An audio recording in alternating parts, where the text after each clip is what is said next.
Okay, so good day class. No, so tutuloy na natin yung last method natin sa volumes of solids of revolution, which is yung cylindrical shell method. So ito na yung last, ano. So paano ba nagwo-work tong method na to, no? So okay, let's say mag-graph muna tayo. Turn muna natin yung ating x and y axis.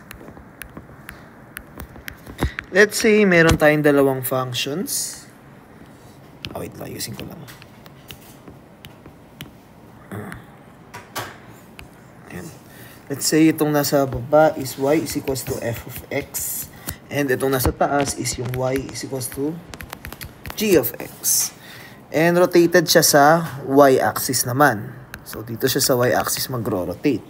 So, di ba sa tawag doon sa washer and disc, circular disc is dapat perpendicular yung ating strip.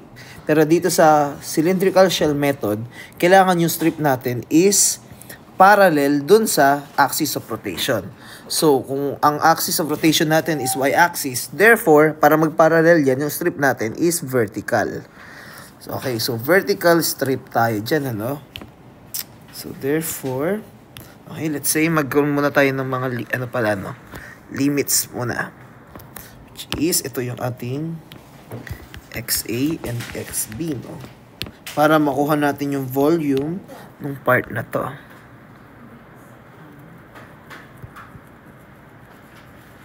Okay, so assume nag-strip na tayo ng vertical. So, ito yung y and ito yung dx. So, ngayon, iikot yan sa y-axis. So, ano na magiging itsura ng strip natin? So, pag inikot yan, parang ganyan yung strip niya, ano? Okay. So, ano itsura niyan? Tama ba? Wait lang. Ayusin natin.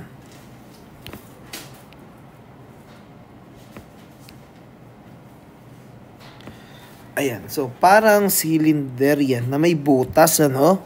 Okay. So, bakit may butas? So, ito kasing part na to, ito yung ating dx. And itong height natin, ito yung y. So, ano yung y na yan? So, di ba yung y natin makukuha yan? G of x minus f of x. So, paano natin makukuha yung volume? Okay, so, hindi naman to cylinder na ano, no? Kasi, may butas to, no? Yung volume ng cylinder kasi natin na pi r squared times height, buo yun. Pero dito, may butas. Okay, sige. Let's say, i-cut natin to. I-cut natin siya, no? Pag kinat natin yan, bubuka yan, parang magiging rectangle, ano? So, ano yung magiging itsura? So, ipakita ko lang.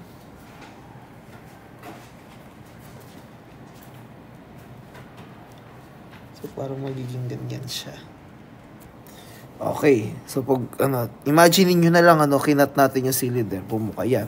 So, let's say, ito pa rin yung y natin, na equal yan sa g of x minus f of x. And yung thickness natin is dx pa rin naman. Ito yan. Ngayon, paano natin kukunin yung length nito?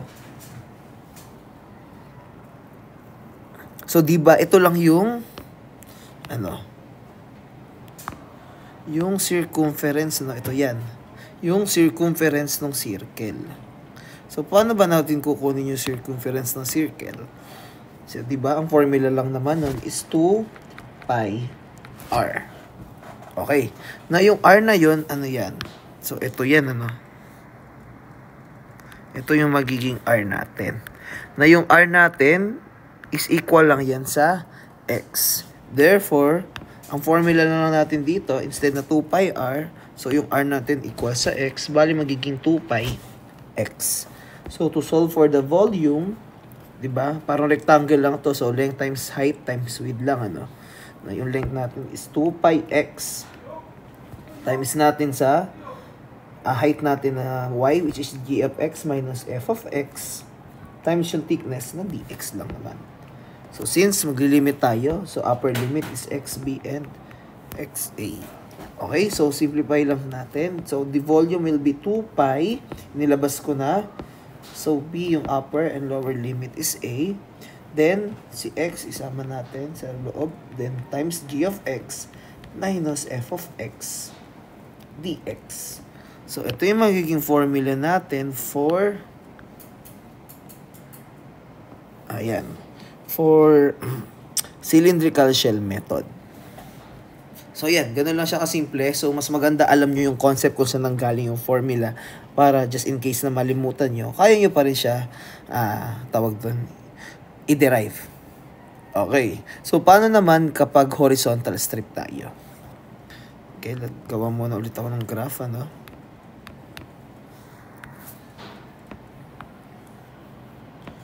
Okay, let's say horizontal strip tayo. Ay, ba't ba red? Ay, wait lang. Ayan. So, rotated siya sa x-axis naman siya mag-rotate. Okay, let's say ito yung x of g of y and x of g of x. Okay. So, para maging cylindrical shell yan, dapat, ulitin ko parallel yung ating strip sa axis of rotation. So, sa x-axis umiikot. Therefore, ang ating strip will be horizontal. Nakuha. So, yan. Paano ba? So, yan. So, ito yung dy and ito yung x. Na yung x natin, di ba, equal lang yan sa g of x minus, g of y. G of y minus f of y. And ito yung magiging radius natin. Na equal lang din yan sa y. So, yan. Equal lang din yan sa y. So, ngayon, kapag umikot yan, ano yung mabubuo natin, no? So, ngayon, pag umikot yung strip natin sa x-axis, so, parang ganyan yung mangyayari, no? Okay, wait lang.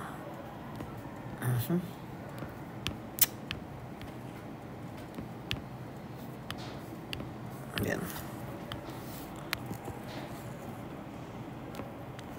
So, parang magiging ganyan, ano? So, same lang to sa vertical na, lang to, humiga lang. Okay? So, ano yung magiging formula natin? Therefore, V is 2 pi. So, instead na x, ang radius natin, di ba, 2 pi r. So, ang r natin dyan, ginawa nating y. Then, yung height na to, which is yung g of y minus f of y times yung thickness na dy. So, kunin natin yung limits. So, xb and xa. Ito yan, xb. Sorry. Mali. Ito yung yb, ito yung ya. So, yb and ya. Or, simplify lang natin. Therefore, labasan natin 2 pi since constant. Then, ba, y, multiply by g of y minus f of y dy. So, this will be our formula for cylindrical shell method. Yang dalawa na yan. Okay. So, gano'n lang naman kasimple yung ating formula. Sige, try natin mag-solve ng example. Sige, let's proceed na sa example number 7, no? So, find the volume of solid of revolution bounded by x is equals to y cube, y-axis, y is equals to 1, and revolve about x-axis. Okay. So, bago tayo mag-graph, kunin muna natin yung points of intersection.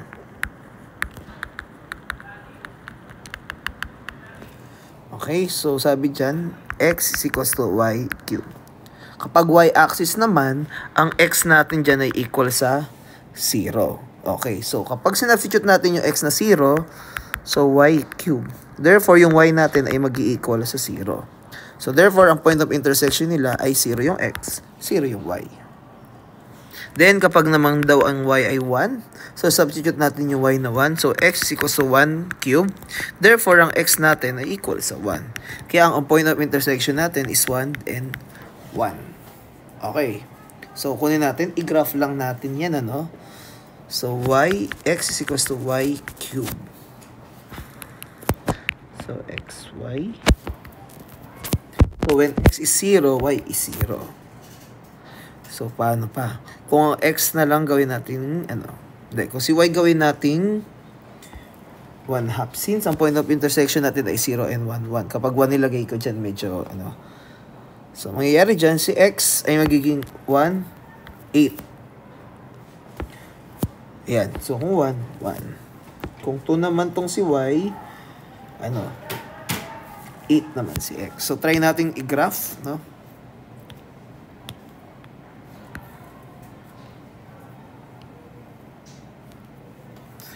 Okay, so paliitin na lang natin siguro.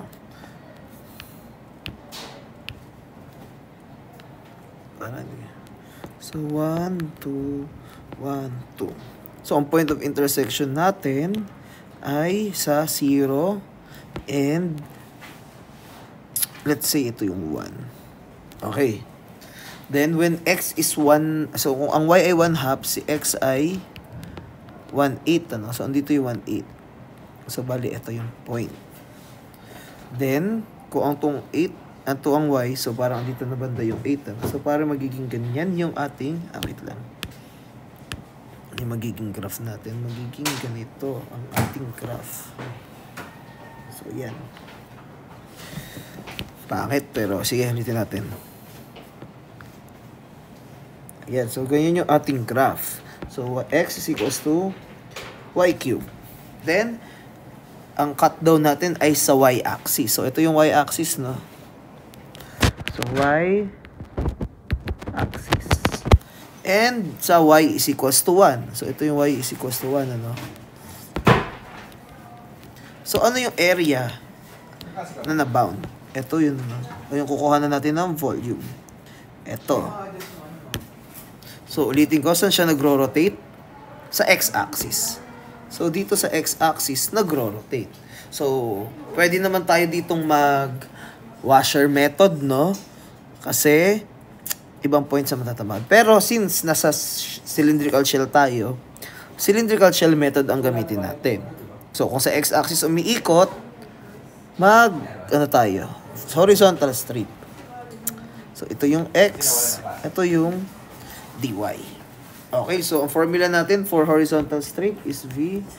So 2 pi dA then y. Tapos g of y minus f of y dy. Okay? Sige, v is equals to 2 pi. Substitute na natin.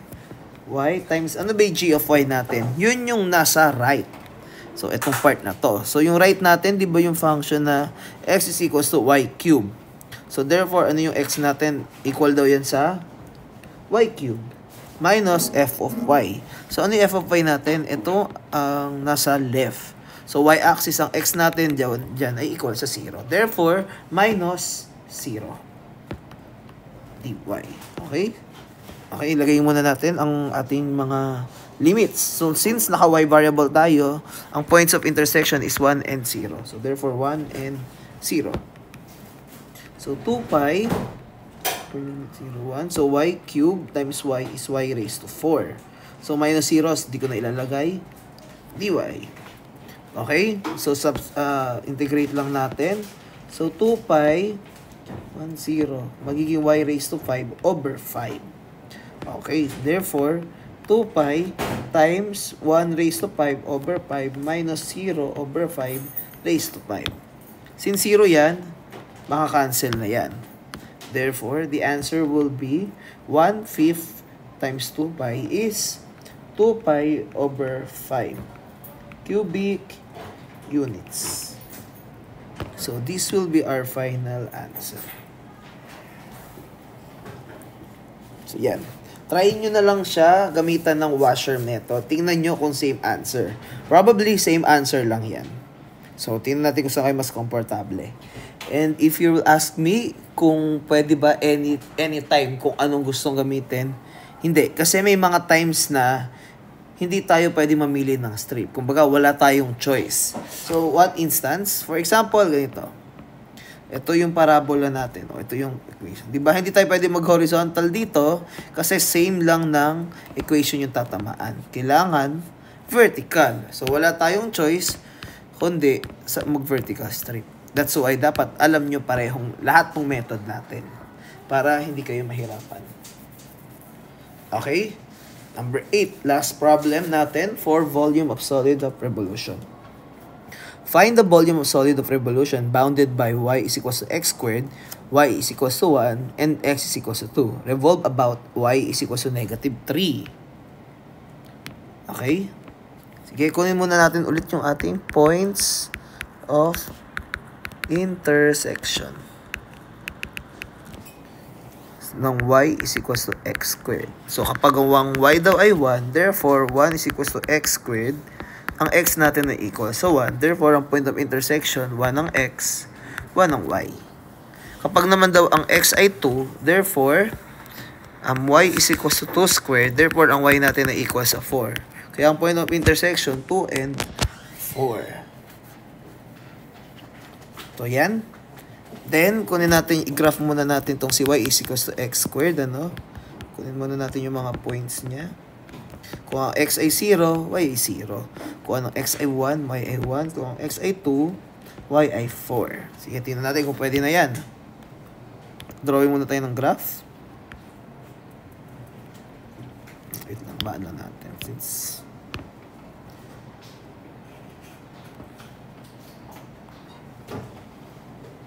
ayan. Ay, isin na natin.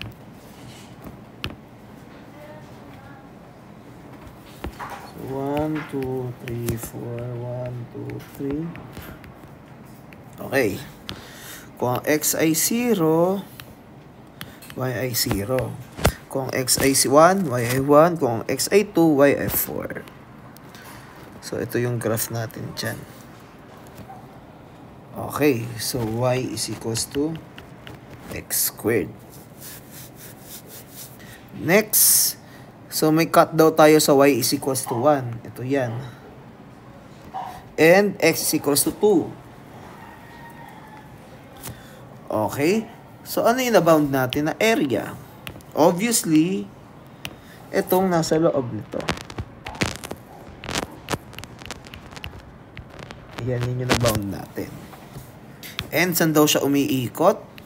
Sa y is equals to negative 3. Okay?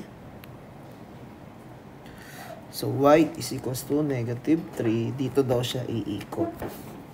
So, okay, since naka-cylindrical shell tayo, therefore, mag-horizontal strip tayo para parallel dun sa axis of rotation. Let's say, ito yung ating x. Ito to yung dy. So, ano ba yung formula natin for horizontal strip? Diba? V is equals to 2 pi YBYA y is equals to times f or g of y pala, I mean.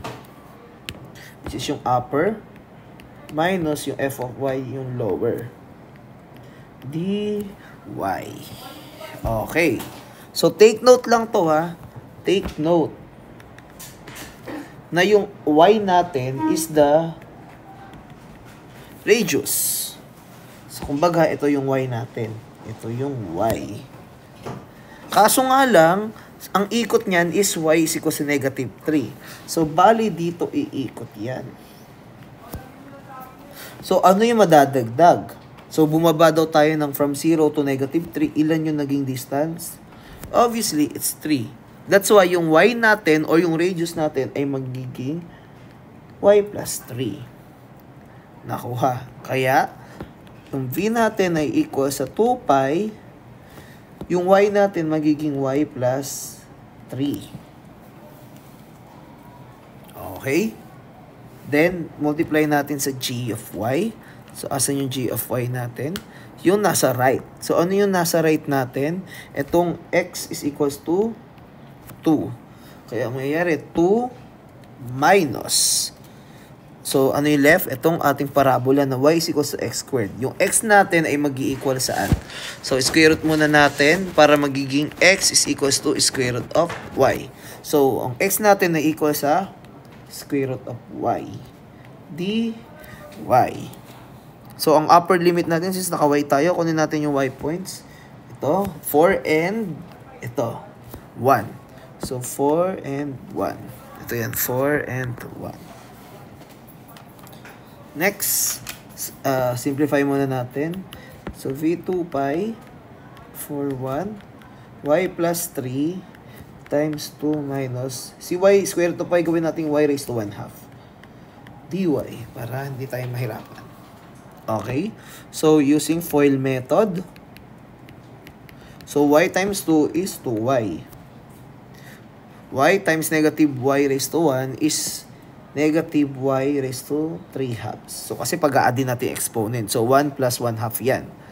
So, plus 6 minus 3 raised to, times y raised to 1/2 dy. Since wala naman tayong pwede pagsamahin na dito, no? Kasi magkakaiba sila ng variable, coefficient ng mga variable. Pwede na natin i-integrate yan. So, v is equals to 2 pi, upper limit natin na 4, and lower limit na 1. Si 2y magiging 2y squared over 2. So, therefore, makakancel lang yung 2, makakancel yung 2. Therefore, minus y. So, 3/2 plus 1 magiging 5 over 2. Over 5 over 2. Plus, yung 6 magiging 6y minus 3y. So, 1/2 plus 1 is magiging 3/2 over 3/2. So, makakancel lang dito si 3, no? Cancel si 3, cancel si 3. Simplify muna ulit. So, v is equals to 2 pi, upper limit na 4, lower limit na 1. Magiging y squared minus, magiging 2 over 5, square root of y raised to 5. Plus 6y, minus si 2 aangat, y, square root of y cube. Okay, substitute na natin yung mga limits natin. So, dito ko nilagay v is equals to 2 pi. Okay. So, 4 squared minus 2, 5. Ba't ba 4 to?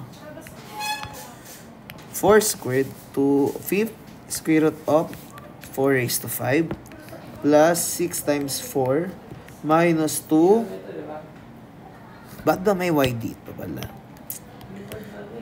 Ito. Sorry nagkaroon lang ng magiging square root of y cube lang to.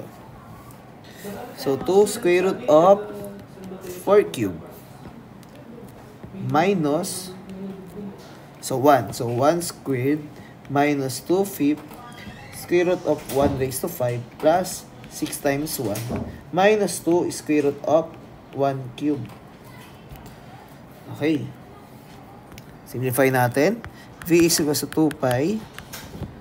4 squared is 16. Minus 2 fifth. Ang square root of 4, sige. Square root of 4 raised to 5. Ang 4 raised to 5 ay equal sa 4 16, 64. 64 times 5 is 256. 64 times 4 is 256. Times 4 is 1,024. So, square root of 1,024 plus 24 minus 2 square root of 64. Minus 1 squared is 1. Minus 2 fifth lang to. Plus 6 minus 2. Okay. Wait lang Okay, so therefore, simplify lang natin. V is equals to 2 pi 16. So, ang square root ng 1,024 is 32, no? Kasi 2 times 2 times 2 times 2. 32 ba? Try natin. So, 4, 6, 96. So, 4 to 1,024. Okay. So, ang square root niyan is 32. Okay, 2 times 32 is magiging 64 over 5 plus 24 minus square root ng 64 is 8 times 2, 16. Okay? So, 1 plus 6 is 7 minus 2, 5. So, 5 minus 2/5. Okay? So, simplify ulit natin. Magiging 2 pi. So, makakancel na natin si 16 positive at si negative 16. So, para mapag-add natin yan, ano? Diretso natin. So, magiging negative, negative 64 over 5. Sa LCD, kunin natin, magiging plus 120 over 5. Minus, ito magiging 25 over 5 minus 2/5. Then, V squared, V is equals to 2 pi. Then, negative 64 plus 120 is parang 56 yata over 5. Minus 25 minus 2 is 23 over 5. Therefore, so ang V natin na equal sa 2 pi. 56 minus 23 is 33 over 5. So, 33 times 2 is 66 pi over 5 cubic units. So, that will be our final answer. Yan. So, kung may tanong kayo, mag-message na lang kayo sa akin, no? Kasi hindi ko sure kung nakukuha nyo ba, no? So, ganyan lang kung solve si volumes. So, sana may natutunan kayo. And good luck sa quiz natin.